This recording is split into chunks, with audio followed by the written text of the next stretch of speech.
A 13-year-old boy is gunned down in Columbus, Ohio, and the man who does the shooting says it's self-defense, and that's good enough. It goes away.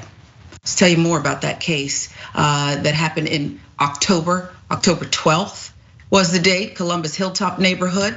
Sinzae Reed, a 13-year-old, fatally shot 36-year-old Krieg Butler Sr.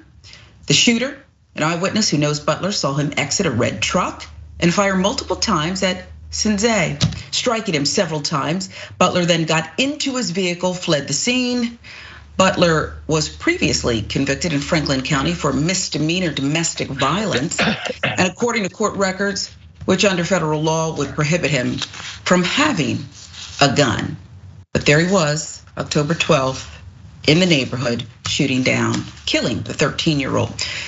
You see his picture there. Franklin County Prosecutor's Office previously filed a murder charge against Butler Sr. in Franklin County Municipal Court in connection with Sinzae's death on the same day as the shooting. But a week later, prosecutors filed to dismiss the case. That was on October 19th. Franklin County Municipal Court Judge Mike McAllister accepted the motion and dismissed the case, meaning the $1 million bond Butler had been held on no longer applied, and Butler simply walked out of jail. He was released. Let's give you more background of why Butler was let go. Here's what we've learned. Columbus Police Homicide Detective Keith O'Connor said that there has been a claim of self-defense by Butler and his mother, but the detective declined to comment further, citing an ongoing police investigation. Again, the charges are dismissed already. Sinzae's not a bad kid at all, Nichols said. How was a grown man scared of him? He did not deserve to die. Franklin County Prosecuting Attorney Gary Tyek's office said it is standard practice for almost every felony case filed in municipal court to be dismissed. Not every case initiated in municipal court is presented to the grand jury. This according to the release. This particular case is still under review for possible presentation to the grand jury, and unfortunately, I cannot advise you when the case will be presented to the grand jury.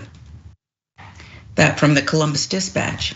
Franklin County First Assistant Prosecutor Janet Group, who leads the criminal division, said the office would not comment further on a matter that is under review. Sinzae's sister, Makayla Nichols, said the prosecutor's office has not even communicated with their family and did not warn them Butler Sr., who lives nearby, would be let out of jail.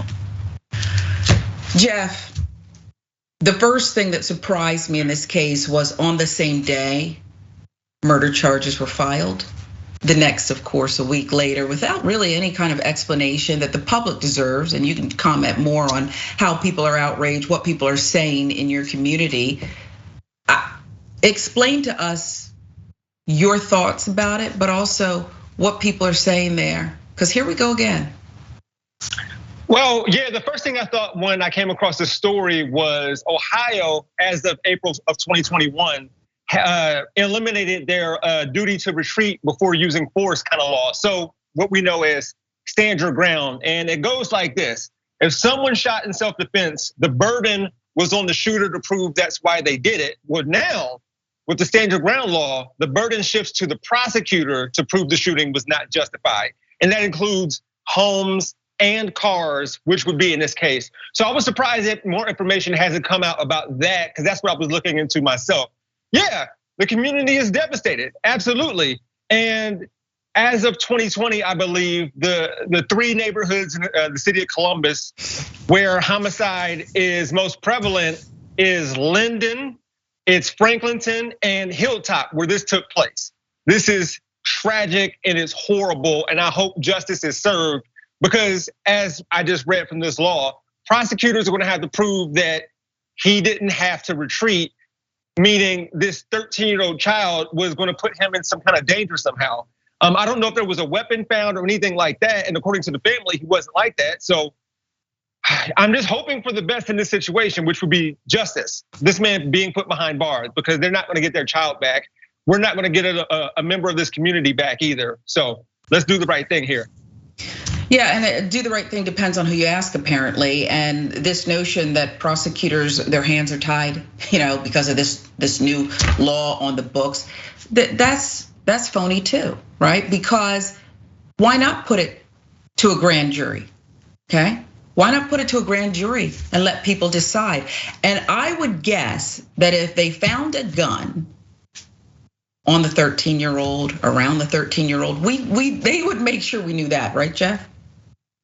Oh yeah, when the sheriff deputy shot and killed Casey Goodson Jr., shot him in the back, the first thing they said was, oh, there was a gun, there was a gun. Yeah. So we would have known by now if there were a gun. There would have been evidence of it, maybe a picture of it, disseminated to local journalists and local newspapers and local news.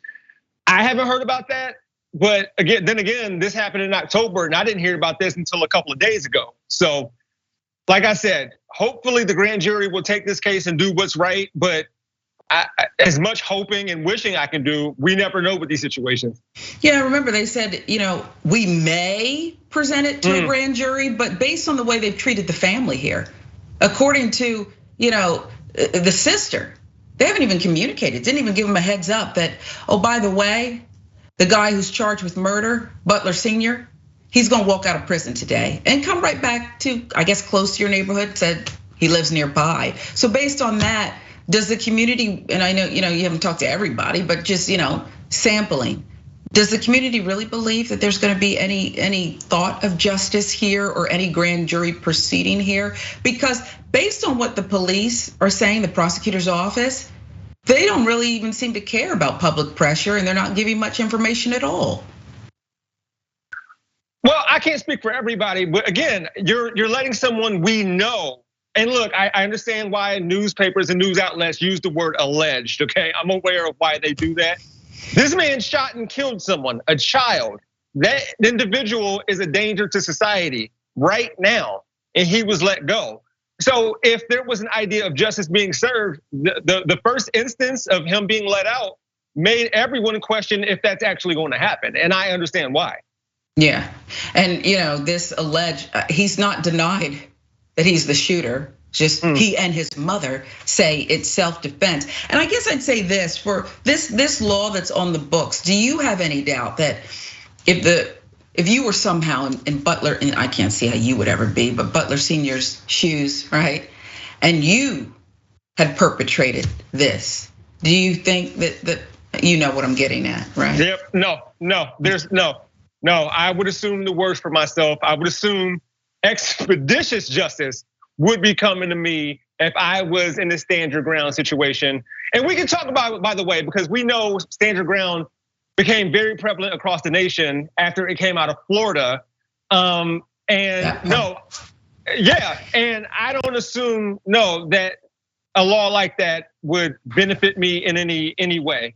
Honestly, no. So again, we'll see. I'm very much hoping for this family, for the community, for that neighborhood in particular, because that man's going to continue to live there, and he is proven to be a danger to society. And I can't see what a 13-year-old child did unless that child had a weapon. I can't see what that child did to make him fear for his life. But I guess we'll find out when evidence is shown. Yeah, if it ever comes to that, I suspect if you were in that position, if you made it to your first court appearance, you wouldn't look like that. You probably look a little different, okay? Something would be swollen or perhaps bruised. But it's a story we're gonna keep following because at the end of the day, this 13-year-old boy, a child, gone, the family getting really no answers here after charges filed, murder charges the first day.